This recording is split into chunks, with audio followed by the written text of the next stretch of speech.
تو کروڑوں اربوں سال میں یہ ہوا. ابے بھائی کچھ بھی ہو, آپ نے پروفیسر صاحب سے پوچھا یہ کیمرہ کیسے بنا, وہ کہ ایسے بن گیا. آپ کو اتنی زور کی ہنسی آئے گی, آپ بولو گے سر آپ واقعی آر یو سیریس ریئلی سر. آپ نے گٹکا ایسا تو نہیں آج گٹکے کا ناغہ ہو گیا ہو آپ کا, چائے نہ ملی ہو آپ کو, بلکہ یہ تو آئس کا کیس لگ رہا ہے, یہ چائے وائے سے نہیں ہوتا ایسے.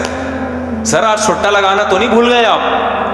لیکن وہی پروفیسر جب اس سے بڑا جھوٹ بولتا ہے کہ وسیم خود وجود میں آیا ہے کھربوں سال میں, ایک سیل تھا جو ترقی کرتے کرتے بندر بنا اور ہوتے ہوتے انسان بن گیا. وہ بھائی اس سے زیادہ ہنسی آنی چاہیے. سر کچھ خدا کے خوف کرو, کچھ پھینکنے سے پہلے سوچا کرو کس سے بغاوت کر رہے ہو, تم خدا سے لڑ رہے ہو جس نے بنا کے کہا کہ بتاؤ ام خلقوا من غیر شیء ام هم الخالقون, خود سے بنے ہو یا آٹومیٹک بن گئے, یہ تم نے اپنے آپ کو بنایا ہے. اس کا جواب ہے نہ ہم آٹومیٹک بنے ہیں نہ ہم نے بنایا, بنانے والا کوئی اور ہے. یہ تو بڑا زبردست لطیفہ ہے کہ آٹومیٹیکلی وجود میں اور ڈاروین کے نظریے کو جو مانتے ہیں نا, آپ نے تو صرف اتنا سا نظریہ پڑھا ہے, ذرا آپ اس کی ڈیٹیل میں جاؤ تو لطیفوں کی پوری کتاب بن سکتی ہے, وہ پوری لطیفوں کی کتاب. یہ چیتے پہ اتنے خوبصورت ڈیزائن کیسے بن گیا؟ وہ کہتے ہیں یہ ایسی جگہ بیٹھا کرتا تھا کہ سورج کی روشنی جو ہے نا وہ چھن کے آتی تھی.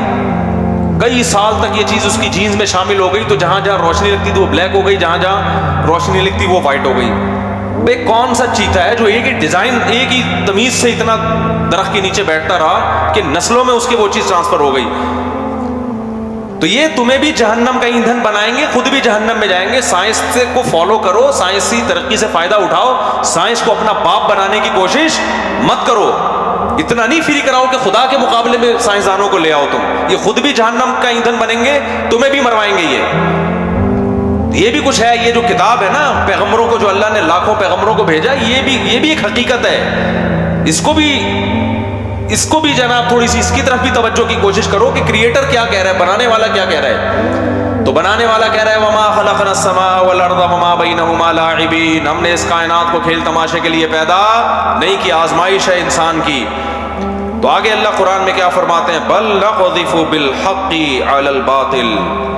اللہ کہتے ہیں ہم حق کو باطل پہ دے مارتے ہیں, ٹھیک ہے نا. تو باطل نظریات پہ حق کو کیا کرتے ہیں, دے مارتے ہیں. فَيَدْمَغُهُ, اور حق اس باطل کا دماغ باہر نکال دیتا ہے. یہ ایک محاورہ ہے, جیسے کوئی بندہ چپک گیا ہو, آپ جان نہ چھوڑ رہا ہو, تو آپ کیا کہتے ہیں یار اس کو 2 لات مار یا اس کے سر پہ گھونسا لگا اور اس کی کھوپڑی جو ہے نا دماغ باہر نکال دے. کیا مطلب, اسے پنپنے کے قابل مت چھوڑ, اس کو ایسا چھوڑ ہی نہیں کہ یہ دوبارہ یہاں کا رخ کرے. اللہ کہتے ہیں اپنی تعریف کر رہے ہیں خدا کہ میں جب قرآن میں اپنے ہونے کے, اپنی توحید کے اور آخرت کے دلائل بیان کرتا ہوں, یہ دلائل ایسے نہیں ہے کہ حق جا کے باطل کو سمجھانا شروع کرے اور کہے کہ ایکسکیوز می سر اب حق آ گیا ہے, اب آپ کے لیے یہاں ٹھہرنے کی جگہ نہیں ہے, آپ تشریف لے جانا چاہتے ہیں تو لے جائیں, نہیں لے جانا چاہتے تو آپ کی مرضی ہے. اللہ کہتے ہیں ہمارے دلائل ایسے نہیں ہوتے.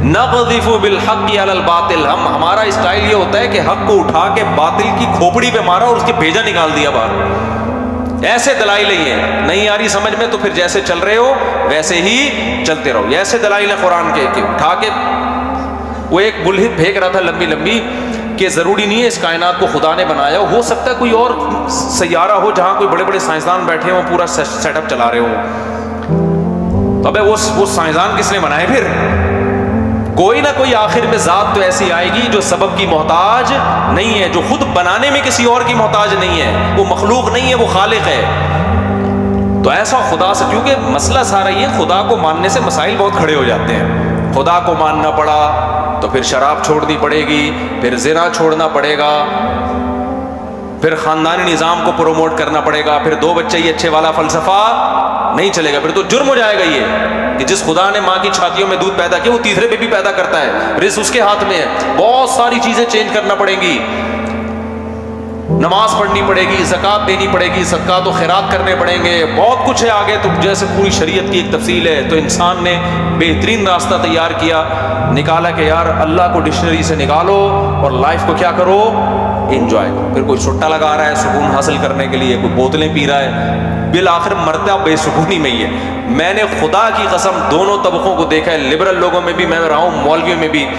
آپ مولویوں کو جتنا مرضی بلا بلا کہو نا، میں نے ٹینشن فری مولوی ہی دیکھے ہیں، ٹینشن دیتے بہت ہیں، فتوا لگا کے نا یہ دار اسلام دکھا رہے ٹانگیں چوڑی کرو پتلی کرو، اگلے کے پاس جاؤ گے رفع الیدین کرو، کیا کہ رفع الیدین نہیں کرو، ٹینشن کیا کر رہے ہیں؟ پارسل خود نہیں لیتے ٹینشن.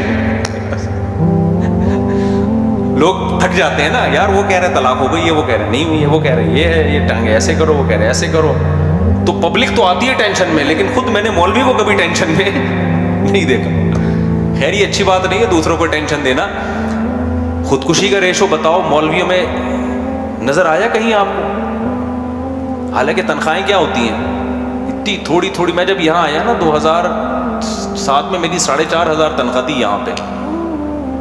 2-3 سال تک 4.5 رہی ہے. مجھے بولا بھی نہیں، میں نے کہا یار کچھ خدا کا خوف کرو یار، 4.5 میں تو 2-3 گٹکے کے علاوہ کچھ بھی نہیں آتا. پھر بھی ہم خوش تھے. 2 بیگمیں تھی ہماری. یہ مسجدوں کی تنخواہوں کے حالات ہیں. تنخواہ کے اضافے پر بیان بھی نہیں کرتا تھا کہ لوگ سمجھیں گے یہ اپنے بارے میں کر رہا ہے. تو ایسے حالات ہیں. لیکن یاد رکھو ہر فیلڈ میں دو قسم کے لوگ ہوتے ہیں. مولویوں میں جہاں 1 نمبر ہے 2 نمبر بھی ہیں. تو سارے مولوی اچھے نہیں ہوتے. جیسے ڈاکٹروں میں 2 نمبر ہے، وہ میں بتا دوں کہ وہ اصل میں مولوی ہوتے نہیں ہیں، وہ 2 نمبر لوگ مولویت کا لیبل لگا لیتے ہیں. اس فیلڈ میں کرپشن بھی بہت ہے. مسجدیں بک رہی ہیں باقاعدہ. ابے 5 کروڑ کی تو یہ مسجد لے لے، تو کیا مطلب 5 کروڑ کی کیوں لے رہا ہے اپنے؟ اس کو پتہ ہے کہ 5 کروڑ کی مسجد میں پھر جو چندہ آئے گا وہ 6 کروڑ کا آئے گا. وہ ایسے کیلکولیشن چل رہی ہے. بزنس ہو رہا ہے سب جگہ نہیں، لیکن بعض جگہوں پہ ہو رہا ہے. تو خیال کیا کرو اس میں، صرف داڑھی پگڑی دیکھ کے نہیں اعتماد کر لیا کرو. خیر ہم آگے چلتے ہیں.